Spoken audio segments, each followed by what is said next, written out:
अद्विक को blood cancer है। उसके माँ बाप उसके इलाज कराने में असमर्थ हैं। इन्हें आपकी एक छोटी सी मदद की जरूरत है। डिस्क्रिप्शन में दिए हुए लिंक पर जाएं और अद्विक की उम्मीद बने।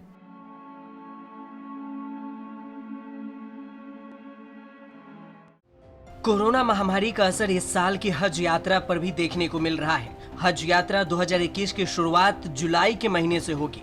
इस बार इस यात्रा में विदेशी श्रद्धालुओं को अनुमति नहीं मिलेगी। सऊदी अरब ने 12 जून को घोषणा करते हुए कहा, हज यात्रा को सिर्फ घरेलू श्रद्धालुओं के लिए सीमित कर दिया गया है। इसमें भी 60,000 लोगों को ही हज यात्रा पर आने की अनुमति होगी, वो भी उन्हें जो वैक्सीन लगवा चुके होंगे।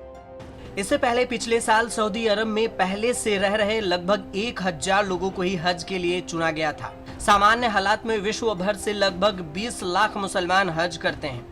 बीते साल हज और उम्रा की मंजूरी एक सुरक्षित मॉडल के विकसित होने के बाद दी गई थी, जिसमें आधुनिक तकनीक पर ध्यान दिया गया था।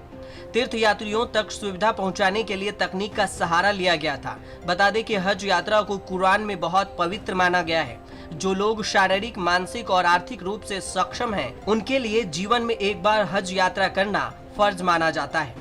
अब आप सोच रहे होंगे कि हज यात्रा में होता क्या है। यात्रा के दौरान मुस्लिमों को सफा और मरवा नामक 2 पहाड़ियों के बीच 7 चक्कर लगाने होते हैं। इन्हीं पहाड़ियों के बीच पैगंबर इब्राहिम की पत्नी ने अपने बेटे के लिए पानी की तलाश की थी। इसके बाद मक्का से 5 किलोमीटर दूर मीना में सारे हाजी एक साथ शाम तक नमाज अदा करते हैं।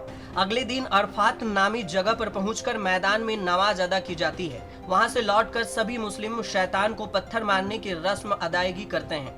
इसका मतलब ये है कि अल्लाह के रास्ते में उनके वाशिंदे कभी शैतान को आने नहीं देते। बीते दिनों हज और उम्रा मंत्रालय ने गाइडलाइंस जारी की थी। इसके मुताबिक अब केवल वही लोग अल मस्जिद अन नवाबी और मस्जिद अल हरम में प्रवेश कर सकेंगे जो वैक्सीन की दोनों खुराक ले चुके होंगे।